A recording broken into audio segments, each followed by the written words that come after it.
সমাজের ৮-১০টা সাধারণ শিশুর মতো স্বাভাবিক নয় ওরা। কেউ কথা বলতে পারে না ঠিকমতো, কেউ বা বোঝে না দুনিয়ার জটিল নিয়ম। পরিবার ও সমাজের চোখে যারা অবহেলিত, কুষ্টিয়ার চর শান্তি দাঙ্গা বুদ্ধি প্রতিবন্ধী বিদ্যালয়টি যেন তাদেরই আশার আলো। ২০১৪ সাল থেকে চরম প্রতিকূলতার মাঝেও নিরলসভাবে এই বিশেষ চাহিদা সম্পন্ন শিশুদের মূল ধারায় ফিরিয়ে আনার কাজ করছে ৩০ জন নিবেদিত শিক্ষক। কিন্তু পর্যাপ্ত সুযোগ সুবিধা ও সরকারি পৃষ্ঠপোষকতার অভাবে এখন থমকে যেতে বসেছে ৩২০ জন শিক্ষার্থীর এই মানবিক বিদ্যাপীঠ। কুষ্টিয়া প্রতিনিধি শামীম হাসান খানের পাঠানো প্রতিবেদনে বিস্তারিত।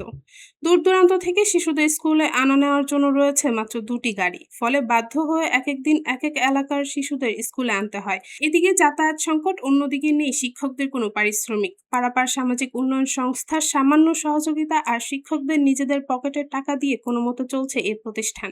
আমাদের এখানে বাচ্চাদের বিনা পারিশ্রমিকে আমরা এখানে পরিশ্রম দিয়ে আসছি। বাচ্চাদের আনা নেওয়ার ব্যাপারে আমাদের স্কুলের 2টা গাড়ি আছে। ওদের আনার জন্য আর কি আরও গাড়ির প্রয়োজন, কিন্তু আমরা খুব একটা এই সার্ভিসটা দিতে পারি না।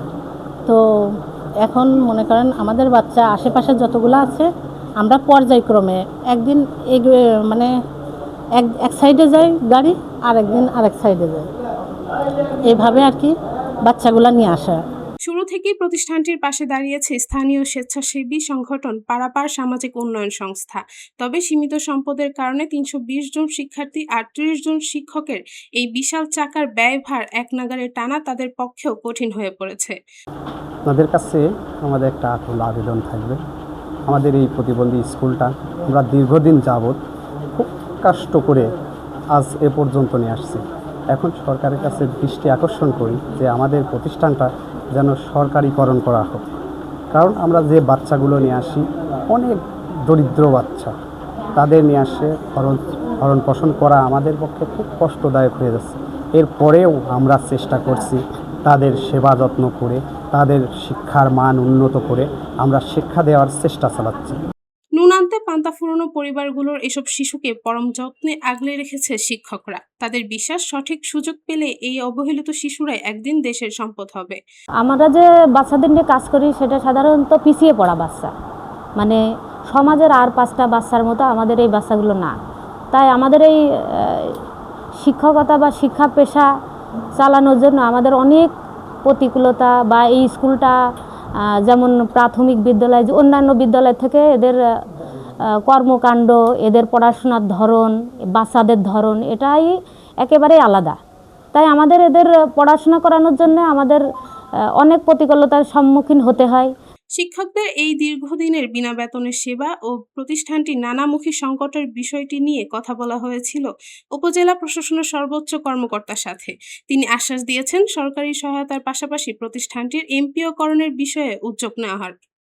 প্রতিষ্ঠানটা এখনো পর্যন্ত ব্যক্তি উদ্যোগে প্রতিষ্ঠিত। তো সরকারের এমপিও অন্তর্ভুক্তর জন্য সুনির্দিষ্ট নীতিমালা আছে। তারা যদি নীতিমালার শর্তগুলো পূরণ করে তাহলে আমরা তাদেরকে সহযোগিতা করতে পারবো এই এমপিভুক্তিতে। তো সরকার যখন এমপিভুক্ত করবে এই ধরনের প্রতিষ্ঠানগুলো, তখন তাদের যদি শর্তগুলো পূরণ করে তাহলে তারা অবশ্যই এমপিভুক্ত হতে পারবে। তো বিশেষ চাহিদা সম্পন্ন যে সমস্ত শিশু আছে তাদেরকে আমরা হুইল বিতরণ করি, হুইল চেয়ার যেগুলো, এই ধরনের ছোটোখাটো সহযোগিতাগুলো সমাজসেবা করে আমরা নিজেরাও বিভিন্ন সোর্স থেকে নিয়ে করি, উপজেলা পরিষদ থেকেও করা হয়। এর বাইরে বৃহৎ পরিসরে বড় গাড়ি দেওয়ার মতো ক্যাপাবিলিটিস আসলে আমাদের এবং সমাজসেবা অফিস কোনোটারই নাই। এটাই সরকারের যদি মনে হয় যে এই ধরনের প্রতিষ্ঠানগুলোতে গাড়ি ফ্যাসিলিটিস দেওয়া দরকার, সরকার দেবে। প্রতিষ্ঠানটিকে টিকিয়ে রাখতে সরকারি স্বীকৃতি পাওয়ার পাশাপাশি সমাজের বিত্তবান ও দানশীল ব্যক্তিদেরও আর্থিক সহযোগিতার হাত বাড়িয়ে দেওয়ার আহ্বান জানিয়েছেন সংশ্লিষ্টরা। একটি মানবিক বাংলাদেশ গড়তে এই বিশেষ শিশুদের পাশে দাঁড়ানো এখন সময়ের দাবি।